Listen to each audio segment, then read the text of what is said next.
Hey everyone, welcome back to my channel. In today's video I have my November wrap up for you, and this is another month where I did a mid-month wrap up, so I'll have that link down below if you haven't seen that yet.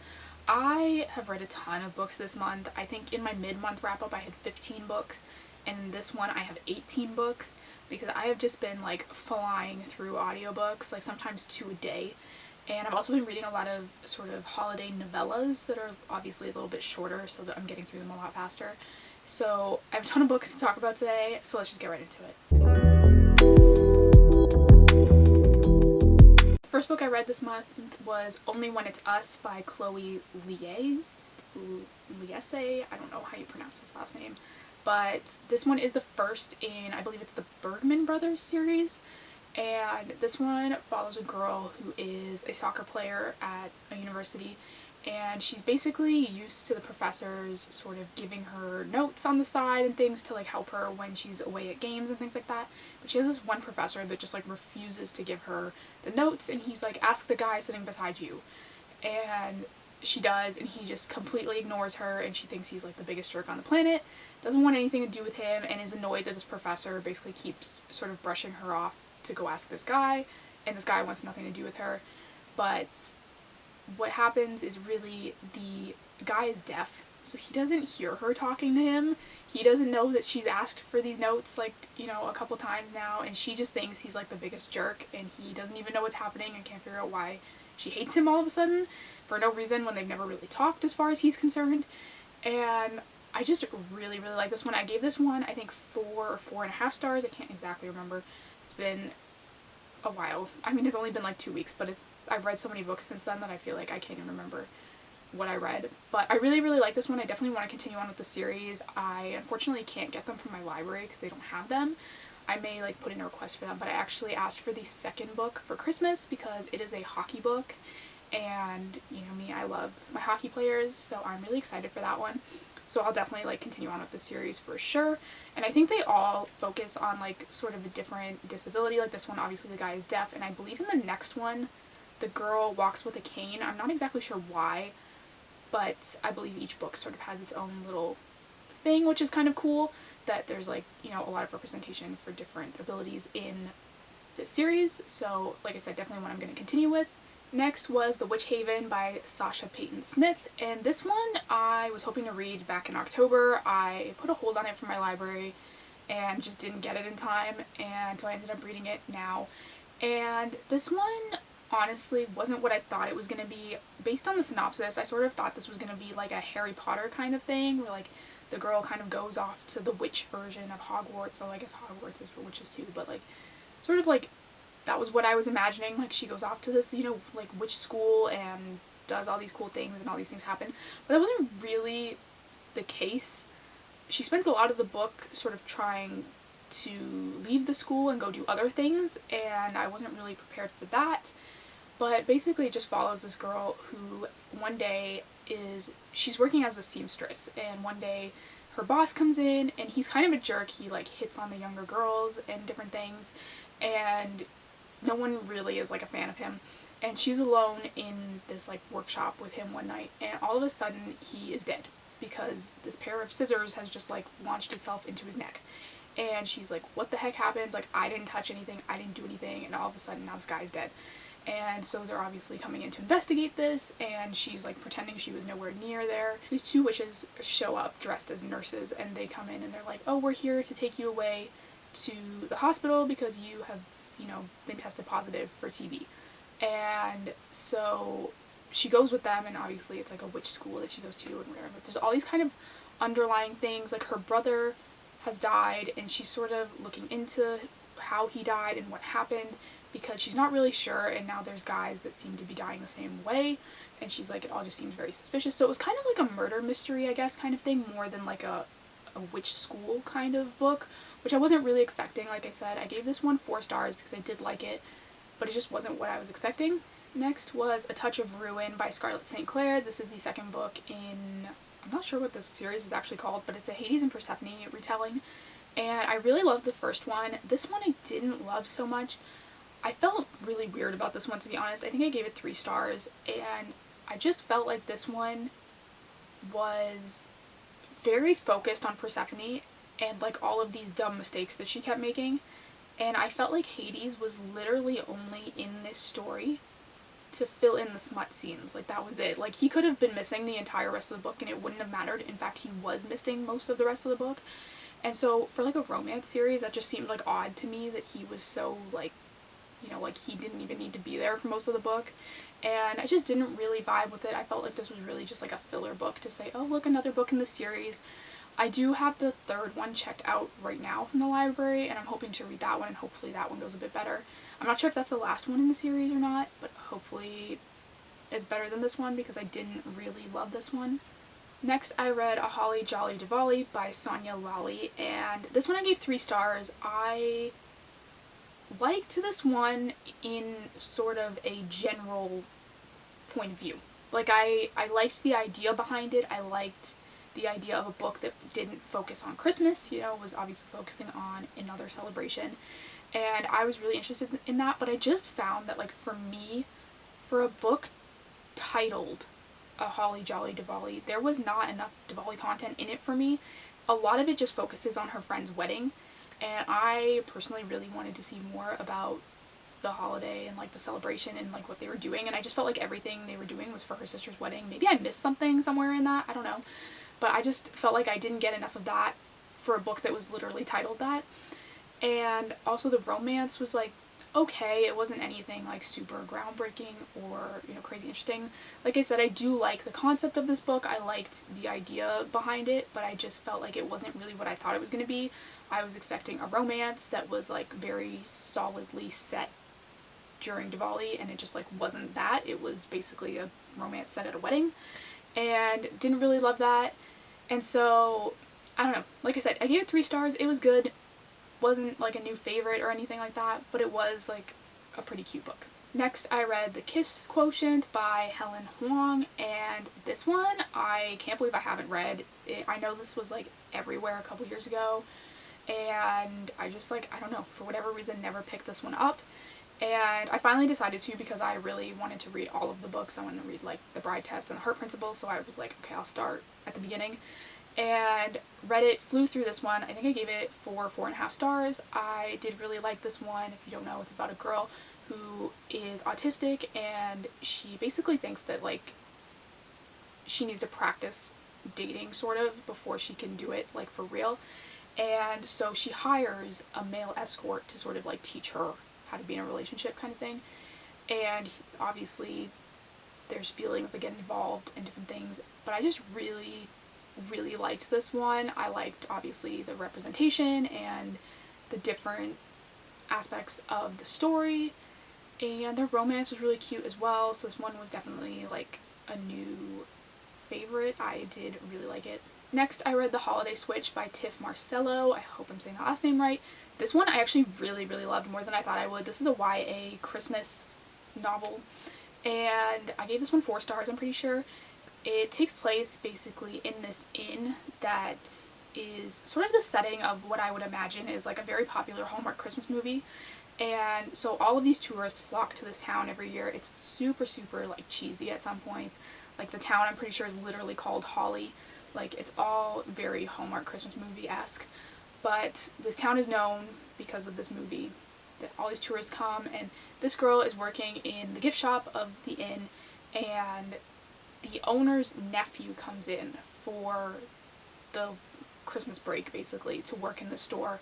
And she's kind of annoyed at him. He's not really learning how to do things properly, and he doesn't really care about her like way of organizing things. And she's got her own little sort of like free library section in this gift shop that she organizes, and he like sort of messes with it, and she gets mad at him, and just like these different things. But the one thing I did not like about this book was I felt like the characters read a little young. I think the girl in it is supposed to be, I want to say 17 or 18. I think she's in her last year of high school, and the guy is in college. He's like 20, I think, and they just did not read like, you know, like 20-year-olds to me. And so that was like a little disappointing. But other than that, I really love this one. It's definitely like an in-your-face Christmas kind of book, which I do appreciate because obviously that's why I picked it up. And so I did really like this one. Definitely a good holiday romance book to pick up. Next book, I actually DNF'd. It was The Matzo Ball by Jean Meltzer. And this one, I don't know. I got 40% into this book and I was like, okay, I don't like this. Like, and that has never really happened to me before with the book. So I was like, I'll go on Goodreads and I will, you know, look through the reviews and see if it gets better. Like, is it worth even continuing? And for me, the reason I wasn't vibing with it was the two main characters in this book are 30 years old and haven't seen each other since like summer camp when they were 12, when they like dated. And what really bothered me was the fact that both of them kept being like, oh, when like I was so in love with her when I was 12, and like, oh, like, you know, this happened when we were 12, so he's definitely not gonna like me now and whatever. And they were just like so focused on things that happened when they were literally 12 years old and they were 30 now, and I was like, come on, like, get over it, like, move on. And it just wasn't happening. They kept talking about them being together when they were 12 as if it was like a serious relationship, and I was like, you were literally 12 years old, like, you were not even really dating. And it was just like really bothering me.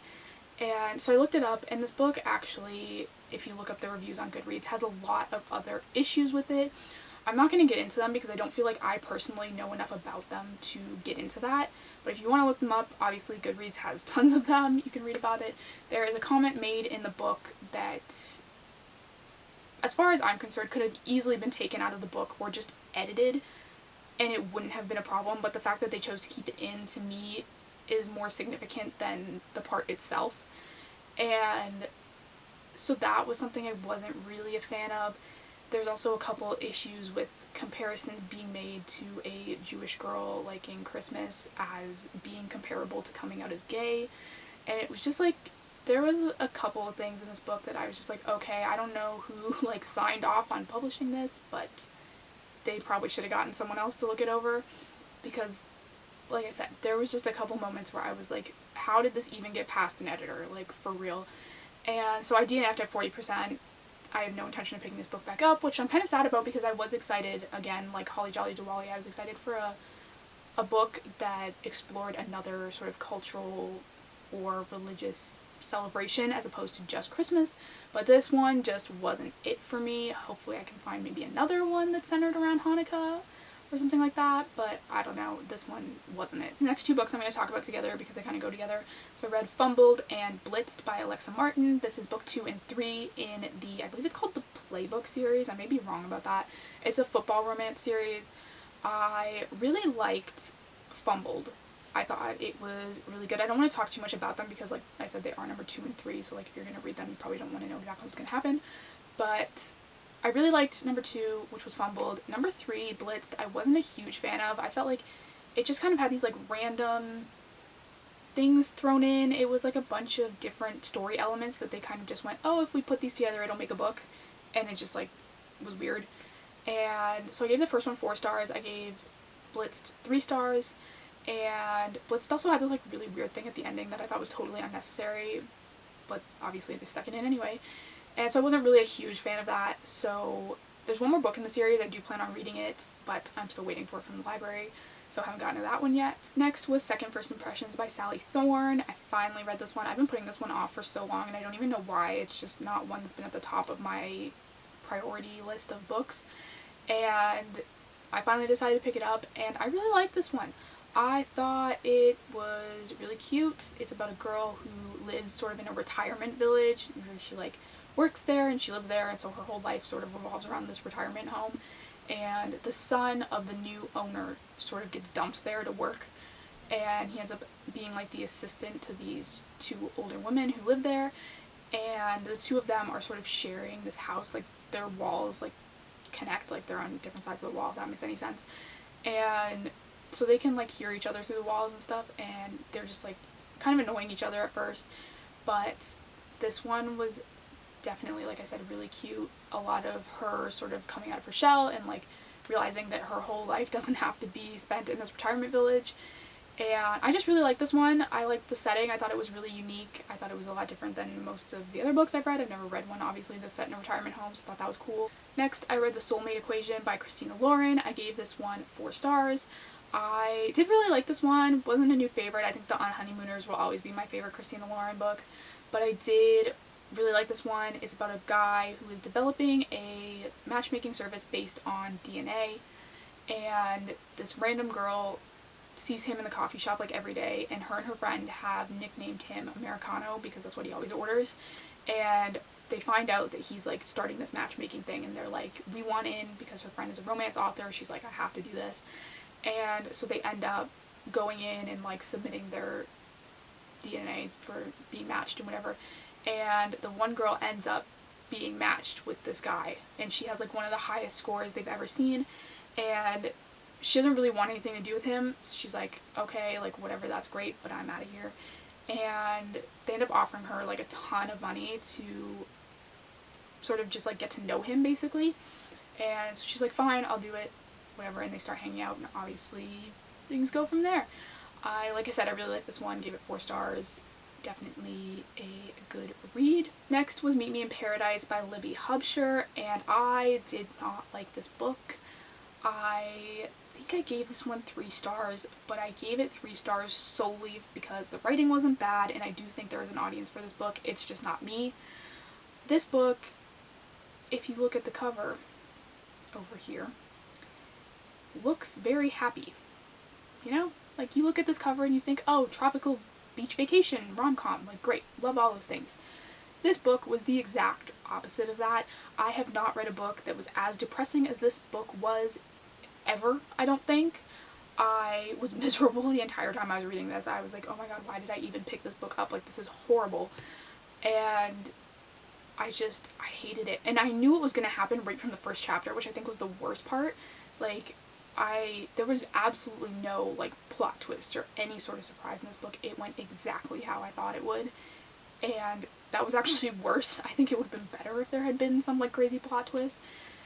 But, like I said, this one just wasn't for me. It's about, I don't even know if I can say what it's about without telling you why it's so depressing, which I don't really want to do because I don't think it tells you on the book. But this also, I did not realize when I picked this up, is women's fiction with I believe they said like a strong romance plot line or something, which is like not really true. Romance was definitely like the back burner in this book, and I really need to be more careful picking up women's fiction because I always hate it. So I don't know why I picked this book up. I really shouldn't have, but I didn't like it. If you like books that make you sad and want to cry for 10 years, then you'll probably love this book, but I hated it, so. Next was Booked for Christmas by Lily Menon. This is a holiday Christmas novella. This one I will say, like, it's got Christmas in the title, but doesn't really have anything to do with Christmas. It's really just like a wintry sort of thing. She is an author in this book who sort of has this guy that she really can't stand. He's like a book critic who has sort of bashed her books in the past, and she just really can't stand him.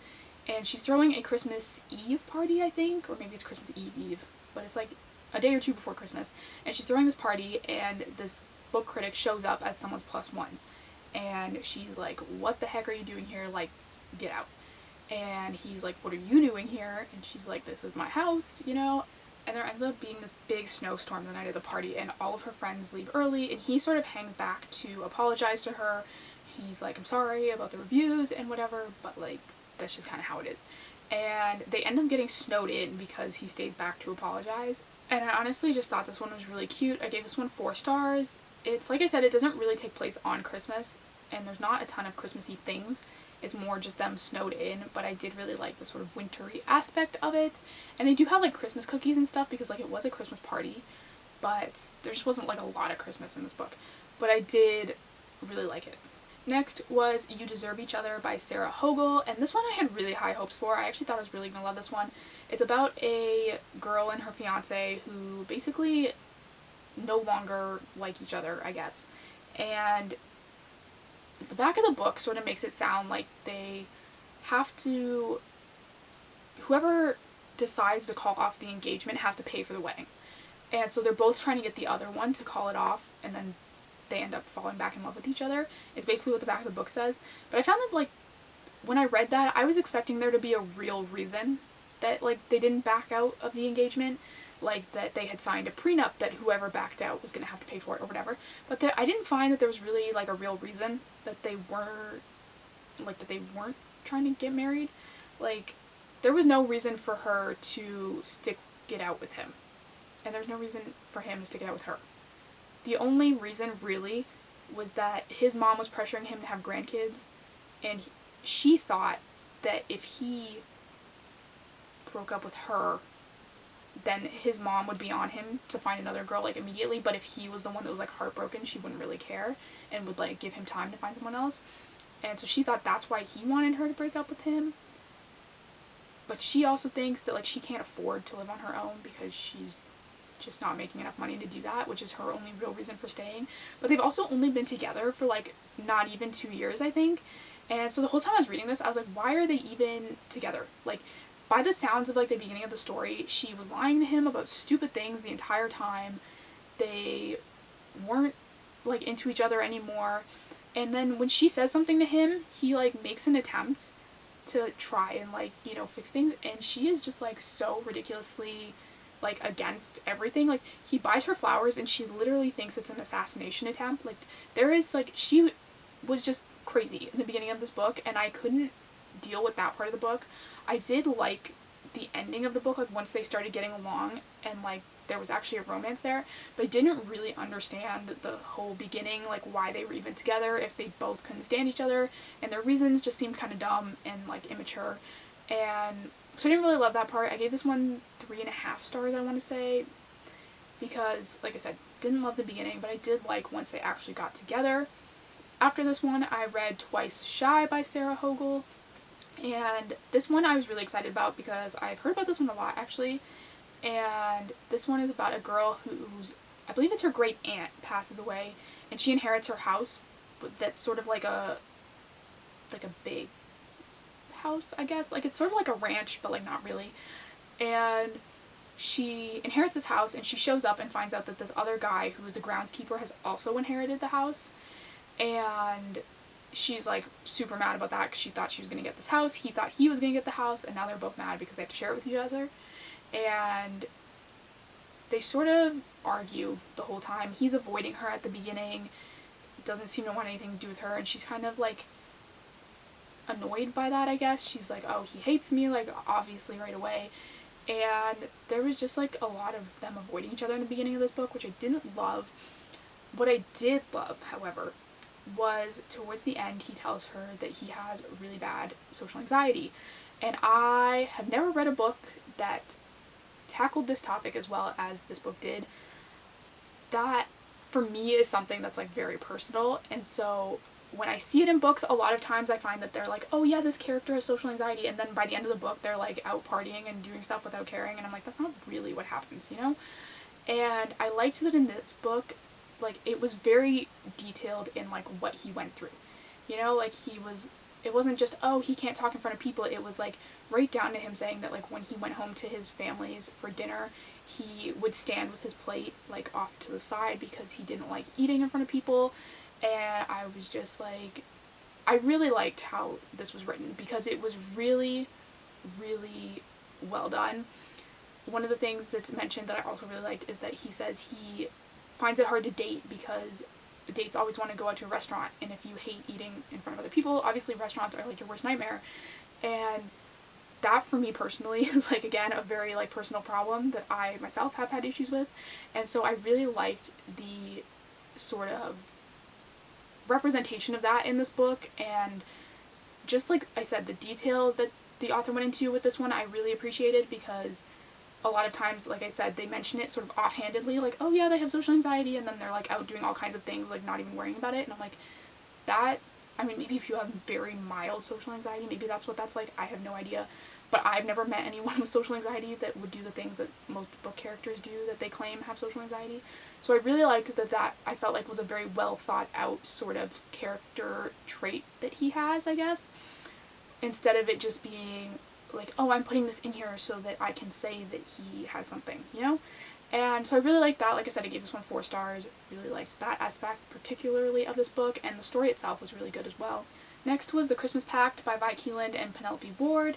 This one is about a girl and guy who sort of agree that they are going to fake date for the holidays. They both have the same name but reversed, so the girl's name is Riley Kennedy and the guy's name is Kennedy Riley, and so they sort of meet because they get each other's emails at work because people just, like, mix up the names, and she ends up writing to an advice column, and he gets the email and sends it back to her with, like, unsolicited advice basically on it. And then that same year their offices have a joint holiday party, so she ends up meeting him for the first time, and he suggests that he goes home with her. And this one I really, really, really liked. Actually, I gave this one I think 4 or 4.5 stars. I loved how funny this one is. It's been a long time since I read a book where I genuinely thought like little things in it were funny, but I found that this one, that was definitely the case. I really liked that aspect. It's definitely got like the fake dating, it's got Christmas, it's got all the good stuff in it. So I did really like this one. It is a novella, so it's like super short as well, which again, something that during the holidays I tend to gravitate towards that because I can get them done faster, and I really like that. Next, I read The Bride Test by Helen Hoang. This one I gave 4 stars as well. This is obviously the second book to the Kiss Quotient. And this one is about Kai, who is autistic and sort of believes that because he goes to a funeral and doesn't cry, doesn't really grieve, he sort of believes that because he can't feel that, then he must not be able to be capable of love either. And so he's sort of just given up on dating. He's, you know, living his life, working his job, doing his stuff. And his mom goes to Vietnam and decides she's gonna find him a bride to like just like solve this problem. And she ends up bringing this girl back, and he wants nothing to do with her, but he agrees to let her stay because the mom is like, if you let this girl stay for the summer, then I'll never like set you up with another girl again. So he's like, okay, fine, I'll suffer for the 2 months and then she'll be gone. I'll never have to do this again. It'll be fine. So she stays, obviously, and obviously starts growing on him. I really, really like this one. I loved the autism rep in this one as well, and just really liked their relationship and sort of how he overcomes his feeling like he can't love her. I just really, really like that. And the last book was Act Your Age, Eve Brown by Talia Hibbert, and if you know me, you know that I have not vibed greatly with this series. I really did not like Chloe Brown. Danny Brown I thought was pretty good, but I think Eve Brown was actually my favorite, so I'm glad that I did end up picking it up. I liked the, I think, character a lot better in this one. I related to her a lot more than I did the other 2 sisters. And this one basically is about Eve Brown, obviously, who sort of has never kept a job, and her parents tell her that they're going to cut off her trust fund if she doesn't hold down a job for a certain amount of time. And her solution to that is running away, basically. So she runs to this like B&B somewhere and ends up in this town, and they are hiring, and so she goes in and like interviews for this chef position, and they need a chef for this gingerbread competition that's happening. And she's interviewed by 2 guys, one of which is Jacob, who is autistic and very like orderly, doesn't like things, you know, messed up, and she is just like the opposite, like she's like pure chaos. And he can't really stand her right off the bat. He's like, this is never gonna work. But the other guy is like, no, we should like give her a chance. And they end up, Jacob tells her basically that like they're not interested, and she leaves, and she's going out to the parking lot, and she's in her car when the other guy tells Jacob, like, you need to go get her, like, we need her to work here, like, we just need that. And so he sends Jacob out to go find her. They're both walking through the parking lot looking for her, and he ends up finding her, but she ends up hitting him with her car by accident, and so she ends up getting hired, but he's also now, like, he's broken his wrist, so he can't do a lot of things, so she's, like, helping him with that, and they're sort of getting closer. And I really like this one. Like I said, I gave this one 4 stars. It was definitely my favorite of the series. And so those are all the books I read in November. Thank you guys so much for watching. Don't forget to hit the subscribe button down below. I do new book videos every single week, and I will see you next time.